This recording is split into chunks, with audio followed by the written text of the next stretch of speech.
Bonjour à tous et merci de nous rejoindre pour cette dernière émission de l'année consacrée à un thème beaucoup trop absent de l'agenda européen, la pauvreté. 95 millions d'Européens, soit 1 Européen sur 5, sont menacés d'extrême pauvreté.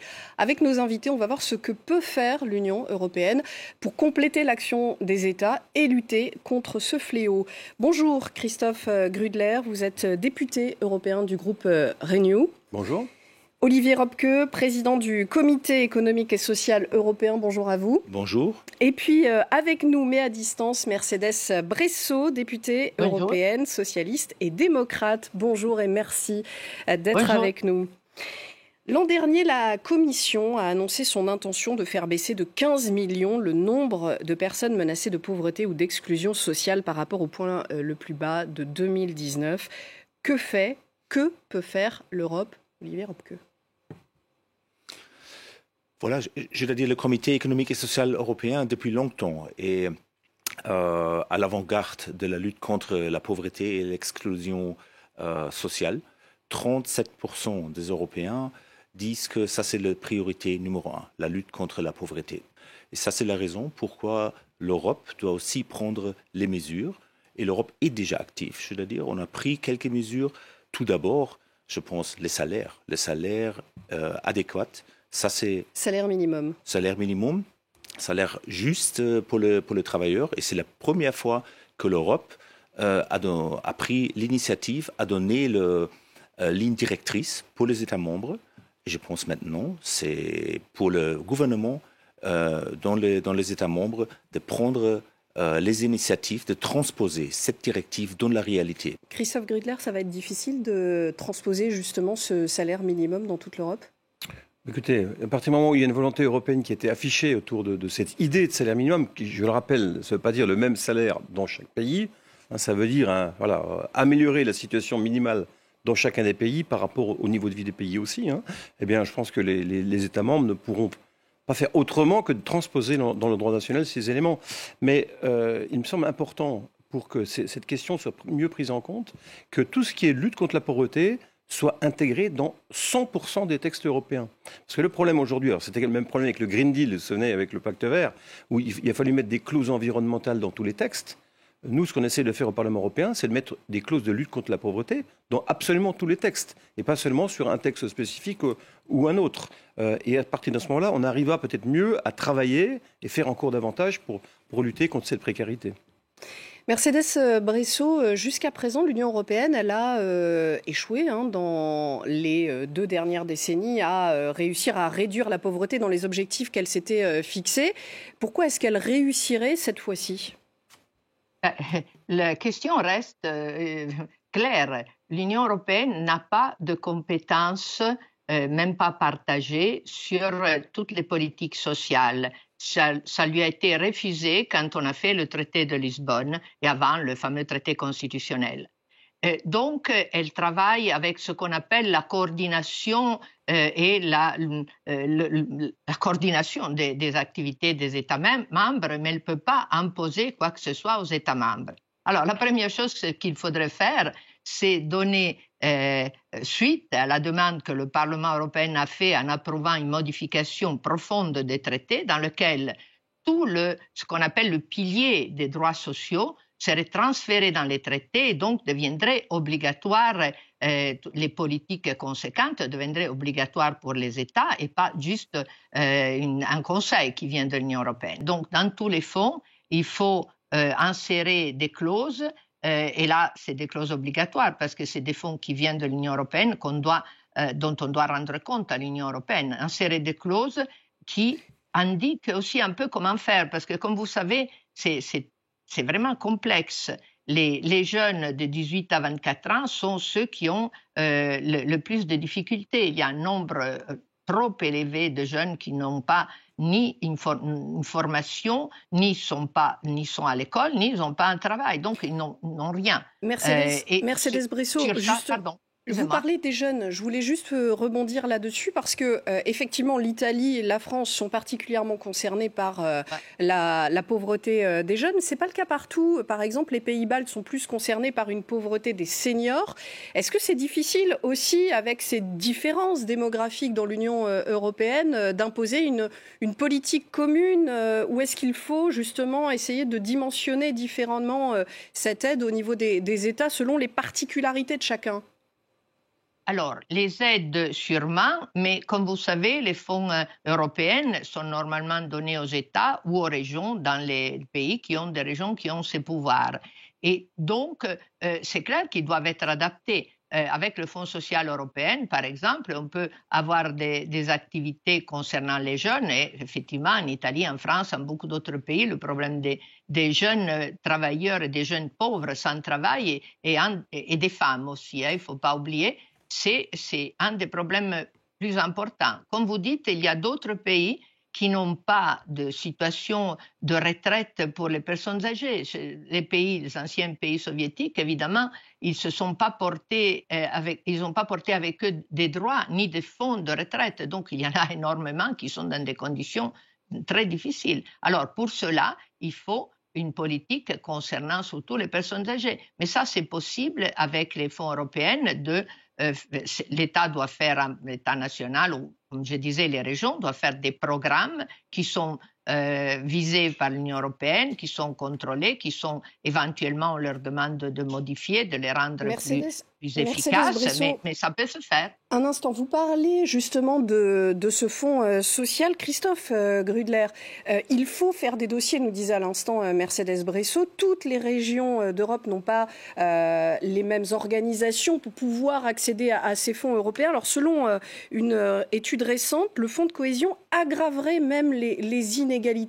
Est-ce qu'il faut complètement le réformer, ce fonds social, de façon à ce que les plus pauvres puissent en bénéficier ? Alors, vous faites allusion en fait au problème quand vous arrivez dans les États, au fait que l'ingénierie ne suit pas toujours localement, qu'il faut effectivement, quand il y a de l'argent européen, mettre en face de l'argent national également. Et donc ça crée de temps en temps des tensions très très fortes. Et moi, il me semble important qu'on puisse faire effectivement aller là où c'est le plus juste, le plus pertinent. C'est pas toutes les régions pareilles. Hein. Le fonds de transition juste, par exemple, s'applique qu'à certaines régions de l'Europe qui sont les plus éloignées de l'emploi par rapport à l'évolution de la lutte contre les énergies fossiles. Donc il va falloir mettre de l'ingénierie pour accompagner davantage localement et aller au plus près, afin donc il faut que ce ne soit pas les plus riches se rapproche des régions européennes. Voilà, et tout à fait, et c'est sa mission d'ailleurs, hein, par rapport aux États membres, d'avoir une égalité des régions. C'est quelque chose qui semble important en termes de développement. Mais ce que je veux dire, c'est que l'Europe sociale, ce qui n'est pas une compétence européenne, c'est vrai, mais elle se fait déjà quand même. On peut rappeler quand même qu'avec SURE, le programme sur le chômage partiel pendant la crise du Covid, c'est un embryon d'Europe sociale. Quand on veut améliorer les travailleurs des plateformes numériques, leurs conditions de travail... Oui, ça c'est une nouvelle directive qui vient d'être adoptée. Entre les salaires, entre hommes et femmes. Ça aussi, je veux dire, on est vraiment dans une position d'aide et d'accompagnement. C'est d'abord les États membres, mais l'Europe est là aussi pour apporter ce geste en plus. Olivier Robke, on parlait à l'instant des travailleurs des plateformes numériques, Uber Eats ou les marketplaces Amazon, etc. Cette directive, elle a été adoptée. Quand est-ce qu'elle sera mise en œuvre ? Je pense que ça c'est une étape très importante, parce qu'on voit dans ce type de travail, souvent on a la précarité, et on sait aussi la précarité et l'insécurité sociale, ça c'est le carburant pour le populisme. Et on est juste avant une année très importante, les élections européennes. C'est vrai, les compétences sont limitées, mais on a des possibilités. Je parlais de salaire minimum, mais aussi le revenu minimum, par exemple. Il y a une recommandation européenne. On était en faveur de notre comité. On était même en faveur avant d'une directive sur le revenu minimum. Mais maintenant, il faut transposer cette recommandation et établir la protection sociale et le revenu minimum solide dans les États membres. Ça, c'est important. Je ne dirais pas qu'on doit harmoniser le système de protection sociale, pas du tout harmoniser, mais je pense qu'il y a un espace pour introduire les standards minimums. Les standards minimums et les pays peuvent décider comment ils vont transposer ce standard. Mais je pense que ça, c'est absolument nécessaire. On parlait des 15 millions de personnes que l'Union européenne veut sortir de la pauvreté dans cette décennie. Parmi eux, il y a 5 millions d'enfants. À l'instant, Mercedes Bresso parlait des différences de salaire entre les hommes et les femmes. Il faut voir que pour sortir ces 5 millions d'enfants de la pauvreté, il va bien falloir s'occuper des familles monoparentales, des mères célibataires qui forment une grande partie de ces familles pauvres. Je pense que ça, ce n'est pas seulement une question de revenu minimum, de salaire minimum, c'est aussi une question des investissements sociaux.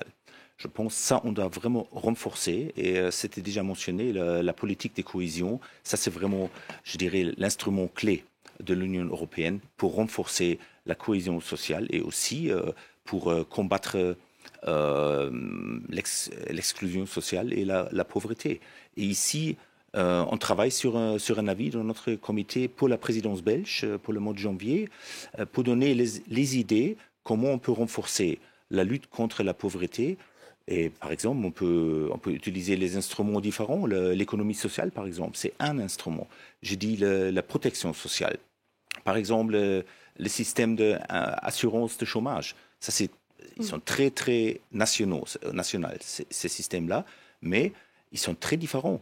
On a les travailleurs qui reçoivent 90 jours l'assistance financière pendant le chômage, les autres 1 an ou même plus. On peut pas avoir le travailleur ou le chômeur première et deuxième classe en Europe. On a besoin le standard minimum dans tous les pays européens. Mercedes Bresso, lutter contre le chômage, instaurer un salaire minimum, c'est essentiel, mais ce n'est pas suffisant. Il y a aussi énormément de travailleurs pauvres en Europe. Oui, tout d'abord, l'exemple du salaire minimum est très intéressant parce qu'il y a une indication de l'Union européenne d'établir un salaire minimum calculé comme ça a été déjà dit. Mais dans notre pays, par exemple, le gouvernement a refusé d'accepter une proposition de l'opposition ou d'en présenter une lui-même exactement sur le salaire minimum. Comme vous dites, ça ne suffit pas, évidemment. D'abord, il faut des salaires justes. Donc, il y a un problème de dimension, de qualité de salaire parce qu'il y a beaucoup de travailleurs qui n'arrivent pas à vivre avec un salaire, donc des travailleurs pauvres, comme vous avez rappelé. On a beaucoup à faire. Par exemple, on a seulement des indications, mais on n'a pas une directive ou en tout cas quelque chose de plus structuré sur l'égalité des salaires hommes-femmes. C'est juste une indication. Il faut aller vers une égalité de salaire. Mais il y a des instruments possibles pour vérifier que l'égalité de salaire se fasse vraiment. Et donc, là aussi, toujours en attendant d'avoir véritablement des compétences, on peut commencer à éclaircir mieux ces questions. Surtout, je crois, il faudra réfléchir à non pas avoir tous le même système social, mais les coordonner et les rendre plus parlants entre eux, parce qu'on va vers un futur dans lequel nos jeunes vont travailler dans beaucoup de pays européens dans leur vie. C'est ça qu'ils aiment, avoir la possibilité de bouger, de faire des expériences, de s'améliorer. Mais après, quand ils arriveront au moment de la retraite, ils n'auront pas une retraite parce que la directive actuelle n'est pas suffisante. De nouveau, c'est une indication et les États ne l'ont pas appliquée. Donc, actuellement, la mise ensemble des fonds de retraite payés dans différents pays ne produit pas une retraite pour les gens. Donc, comme vous voyez, il y a beaucoup du pain sur la planche pour intervenir. L'Europe, en attendant la modification des traités, doit en tout cas prendre le pilier des droits sociaux qui existent et qui indiquent tout ce qu'il faut faire et progressivement éclaircir ce qu'elle pense les États devraient faire, donner des indications et naturellement donner des fonds et comme mon collègue l'a rappelé, des fonds qui doivent être naturellement complétés par les États. On ne peut pas imaginer que l'Europe paye tout. Hein. Merci beaucoup, Mercedes Bresso. Juste un dernier mot très très rapidement, Christophe Grudler. L'Union européenne a échoué lors des 2 dernières décennies à réduire la pauvreté. Là, elle affronte le Covid, la guerre en Ukraine, l'inflation. Pourquoi est-ce qu'elle réussirait ? Alors déjà, il faut savoir qu'elle n'a pas échoué, parce que les fonds de cohésion qu'on critique, ils ont permis d'élever le niveau de vie, notamment des pays de l'Est, de façon absolument considérable. Des pays qui autrefois avaient une pauvreté endémique. Ok, globalement, il y a mais toujours l'Union ce européenne problème. n'a pas atteint ses objectifs. Mais ce que je veux dire, prenons la République tchèque par exemple, l'année prochaine, la République tchèque devient contributeur net de l'Union européenne. Ça fait des années qu'on leur a donné des fonds de cohésion. Et maintenant, ils ont atteint un niveau. Donc, ce que je veux dire par là, c'est qu'il a fallu qu'on s'adapte à des crises. La crise du Covid, la guerre en Ukraine. Donc, il a fallu trouver aussi de nouveaux mécanismes qui sont en même temps des accélérateurs d'insertion. Parce qu'il n'y aurait jamais eu le programme du chômage partiel SURE s'il n'y avait pas eu le Covid. La guerre en Ukraine a également permis d'essayer de lutter contre le coût de l'énergie pour l'ensemble des citoyens européens, notamment les plus pauvres. Donc, en fait, dans les difficultés, il y a des opportunités et ça peut être le moment de casser des modèles qui n'ont pas été assez efficaces.